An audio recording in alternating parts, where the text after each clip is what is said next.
अब ये क्रोध इतने और पाप करा देगा कि पूछिए।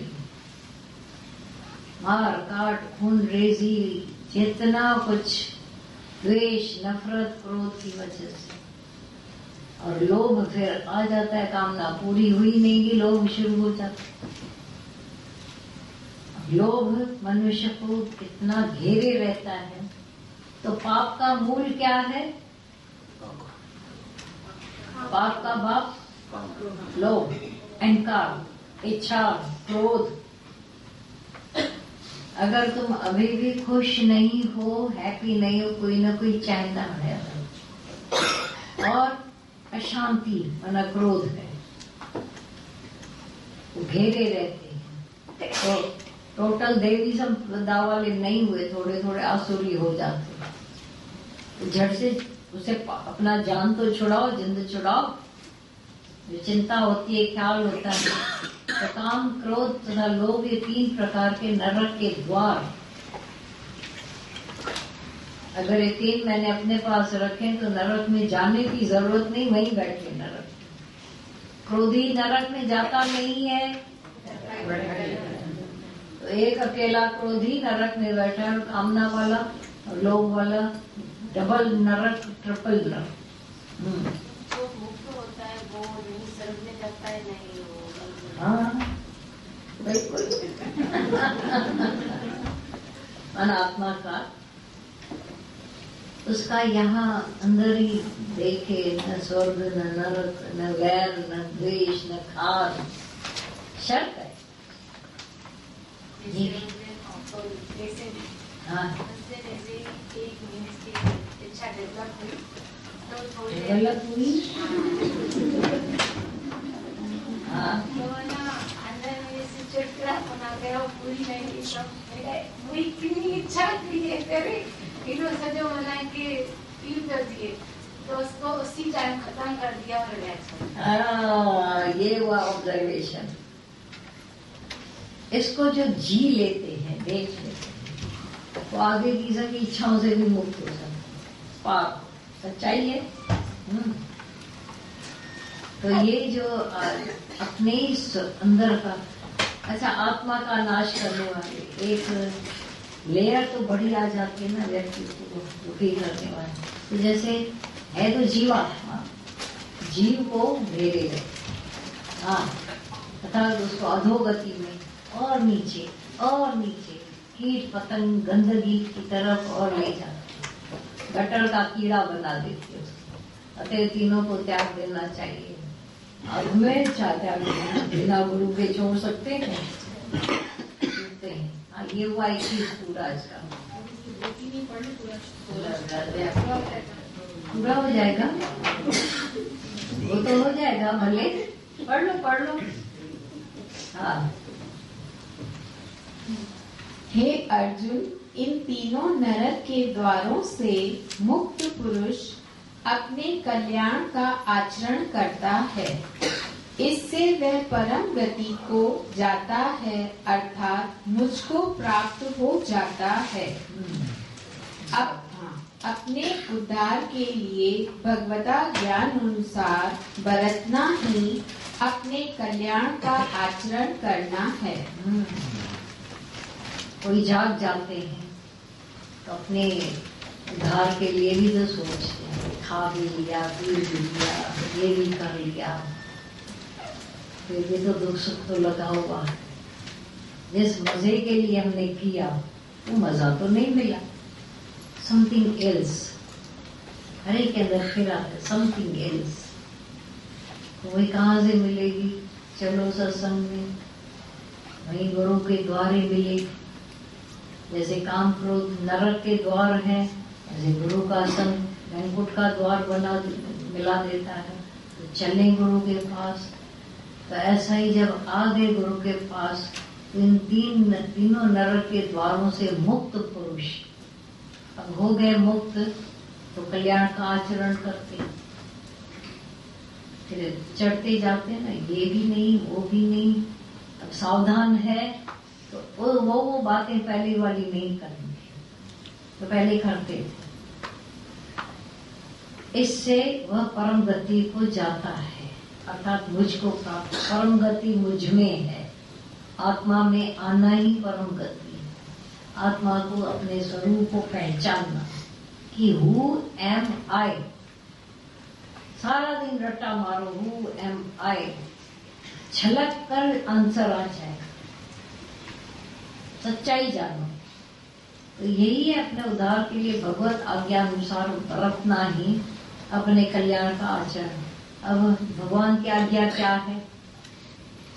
सर्वमेव के भगवान जो तो भावे साई भली का, तेरा भाड़ा मीठा लगे, ऐसा जो था तो देखो ये मुझको प्राप्त हो जाता है, मना आत्मा को।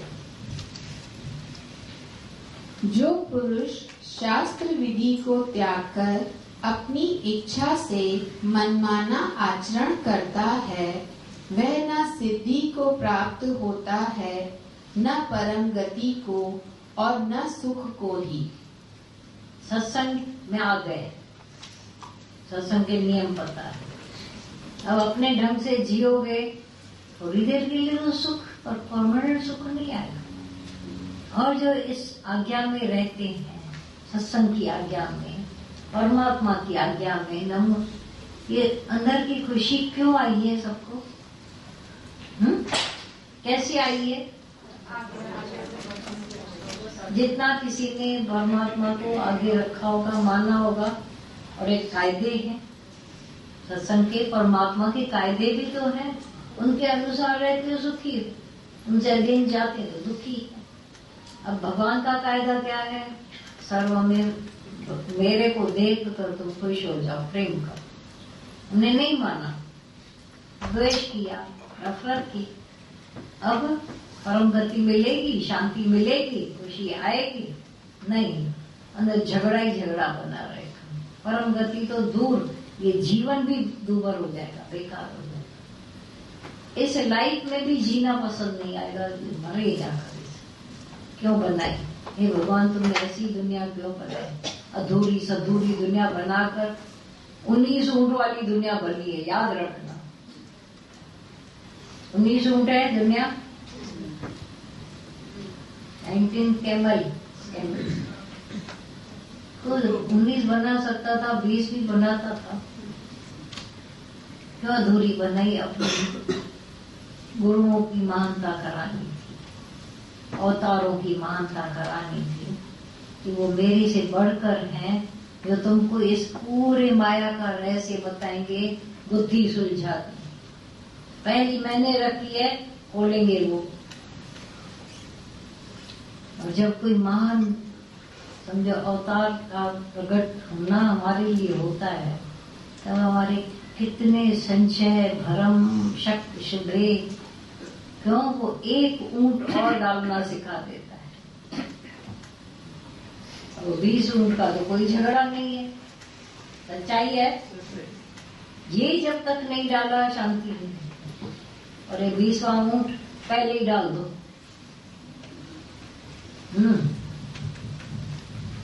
इससे तेरे लिए इस कर्तव्य और अकर्तव्य की व्यवस्था में शास्त्र ही प्रमाण है।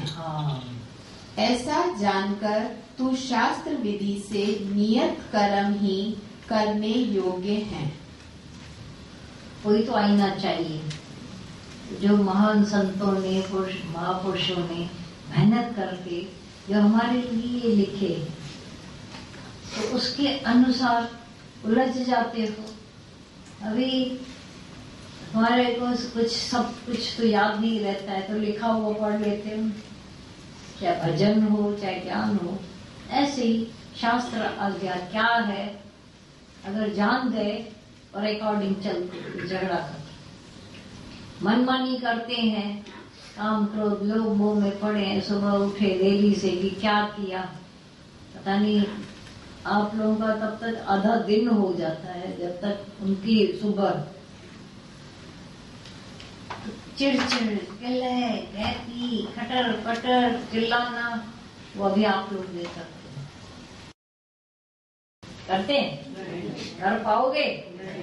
हम आपको खुली छूट दे, जाओ आज अगर क्रोध करना, झगड़ा करना, करोगे?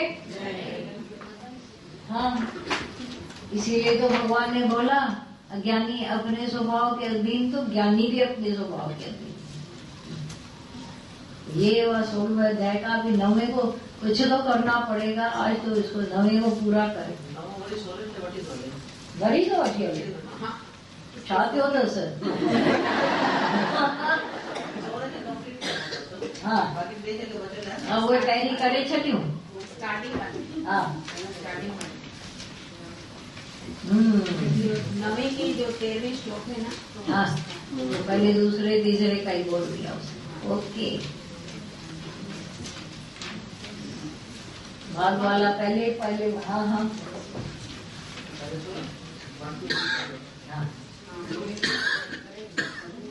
क्योंकि ये वो है दैवी संपदा।